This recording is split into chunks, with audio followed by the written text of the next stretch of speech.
Tu veux savoir à quel point on frôle le point de rupture avec la Russie? Macron vient de poser un ultimatum à Poutine. Un vrai, pas une déclaration molle. Depuis ce lundi 12 mai, la France, l'Allemagne, la Pologne et le Royaume-Uni exigent un cessez-le-feu complet en Ukraine pendant 30 jours. L'objectif? Geler les lignes de front, forcer une pause humanitaire et surtout préparer le terrain pour des négociations de paix. Macron l'a dit clairement. Soit la Russie veut la paix, soit elle s'expose à une riposte massive. Et quand il parle de riposte, il parle de sanctions renforcées, de livraison d'armes accélérées et peut-être plus. L'idée d'une coalition militaire sur le terrain n'est plus tabou. Mais voilà, Moscou a répondu en rigolant. Le Kremlin parle d'un ultimatum inacceptable, une ingérence totale et une tentative de manipulation de l'opinion internationale. Poutine, lui, continue de pilonner les régions de Donetsk et Kharkiv.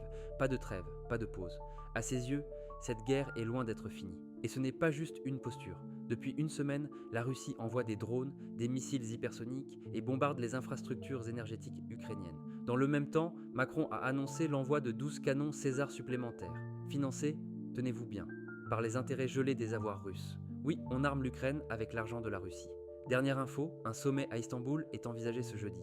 Mais Poutine ne viendra que si l'Ukraine accepte des conditions humiliantes, comme reconnaître la perte de territoire. Autant dire que Zelensky refuse net. Alors, ultimatum utile ou coup de com'? Paix en vue ou escalade garantie? Ce qui est sûr, c'est que la guerre en Ukraine est à un tournant, et que la France vient de s'impliquer comme jamais. À suivre, très de près.